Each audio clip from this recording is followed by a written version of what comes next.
Good morning बच्चों। आज मैं आप लोग को बताने जा रही हूँ इमोशन में कॉग्निटिव अप्रोचल थ्योरी क्या है। यह भी एक तरह का संज्ञानात्मक सिद्धांत है जिसका प्रतिपादन लेजारस द्वारा किया गया है। इस सिद्धांत के अनुसार वातावरण के विभिन्न वस्तु तथा शरीर के भीतर से मिलने वाली सूचनाओं का जब व्यक्ति सही मूल्यांकन करता है तो एक संवेग की अनुभूति उत्पन्न होती है। चूंकि इस मूल्यांकन में संज्ञान सम्मिलित होता है, इसलिए उसे संज्ञानात्मक थ्योरी भी कहा जाता है।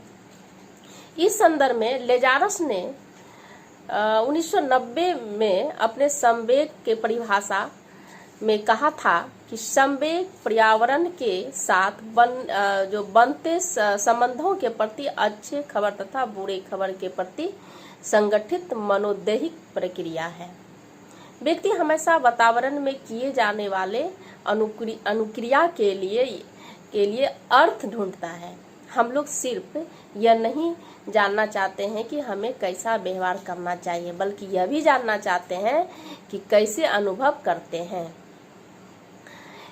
इसका स्मिथ ने 85 में कहा था कि व्यक्ति में संवेग तब उत्पन्न होता है जब वह निर्णय करता है कि परिस्थिति का जो किया गया व्यवहार एक व्यक्तिगत अर्थ होता है तथा वह हमारे वर्तमान अच्छाई एवं दीर्घकालीन जो लक्ष्य के लिए जो लाभदायक या हानिकारक हो सकता है। इस प्रक्रिया में मूल्यांकन कहा जाता है जिसमें न केवल सूचनाओं को एकत्र किया जाता है, बल्कि इसमें एक बात का भी निर्णय लिया जाता है कि व्यक्ति के लिए उन सूचनाओं को अर्थ क्या है। हमारे संवेग किसी भी वस्तुनिष्ठ परिस्थिति जिसमें कि व्यक्ति अंतक्रिया करता है उसमें, और इसका जो है लेजारस के अनुसार मूल्यांकन दो तरह के होते हैं। एक है प्राइमरी अप्रोचल और दूसरा है सेकेंडरी अप्रोचल। अब प्राइमरी मूल्यांकन में अप्रोचल में व्यक्ति परिस्थिति या घटना की गंभीरता का मूल्यांकन करता है।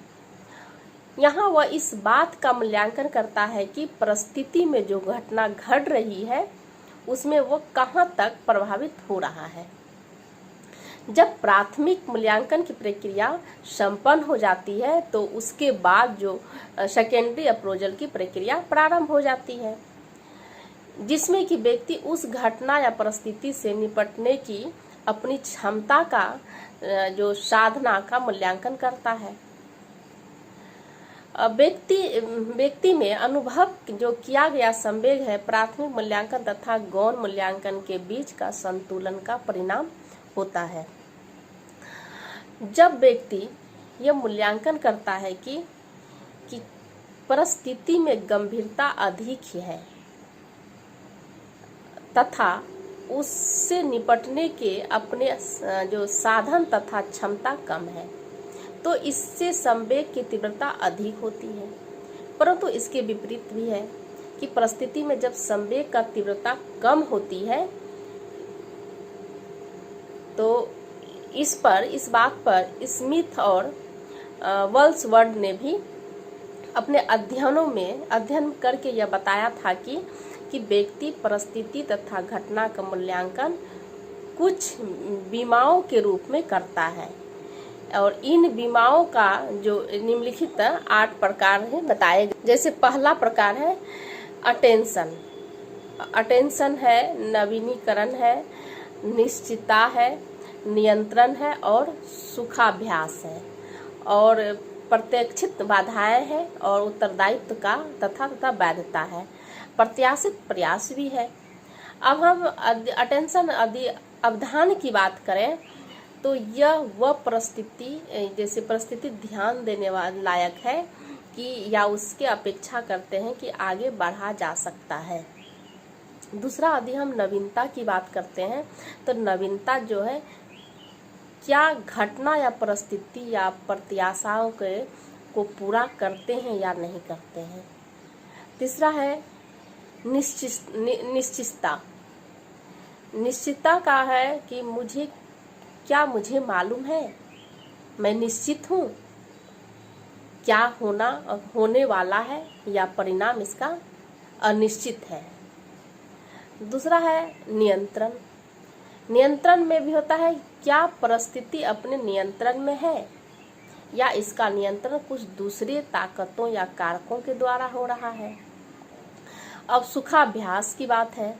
सुखाभ्यास में होता है क्या परिस्थिति धनात्मक लक्ष्य के जो प्राप्ति तथा ऋणात्मक लक्ष्य के जो त्यागने में मदद करेगा।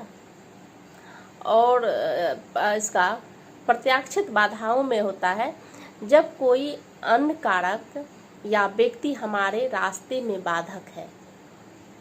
फिर उत्तरदायित्व तथा वैधता में भी होता है कि इसमें होता है किसने इस घटना की शुरुआत किया है, क्या परिणाम का वैधता या तर्कसंगतता है या नहीं है।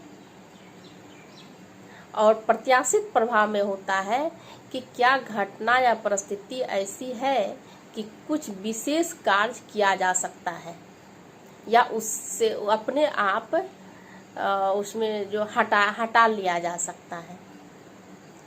इन बीमाओं के रूप में जब संवेग का विश्लेषण किया जाता है तो इससे मनोवैज्ञानिक को विभिन्न संवेग को न सिर्फ समझने में बल्कि उसके बीच के संबंधों को भी समझने में काफी मदद मिलती है। जैसे जब व्यक्ति यह मूल्यांकन करता है कि कोई व्यक्ति को कोई अन्य व्यक्ति जानबूझकर इस तरह का दुखद परिस्थिति उत्पन्न किया है तो इससे व्यक्ति में क्रोध उत्पन्न हो जाता है। जब व्यक्ति मूल्यांकन करता है कि इस तरह के दुखद परिस्थिति उत्पन्न के लिए वह स्वयं उत्तरदायी है तो उसे गिल्ट फीलिंग उत्पन्न होता है। जब व्यक्ति का मूल्यांकन करता है कि इस तरह की तरह के जो दुखद परिस्थिति के लिए किसी भी दोषी को नहीं ठहराया जा सकता है तो उसे जो है सैडनेस के संवेग की उत्पत्ति होती है। इस तरह के बात में जो 8 पॉइंट हम बताए इसमें है कि इस सिद्धांत के अनुभव किए गए संवेग का जो मुख्य 8 भिन्न भिन्न तरह की सूचनाओं का जो मूल्यांकन है, संवेग की उत्पत्ति में विभिन्न तरह की सूचनाओं का मूल्यांकन करने का महत्व को ही हम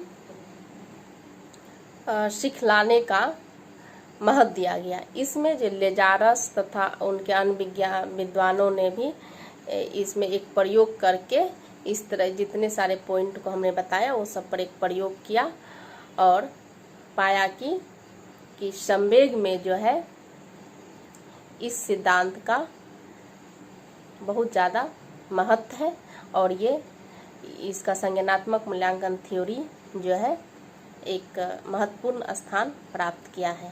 थैंक यू।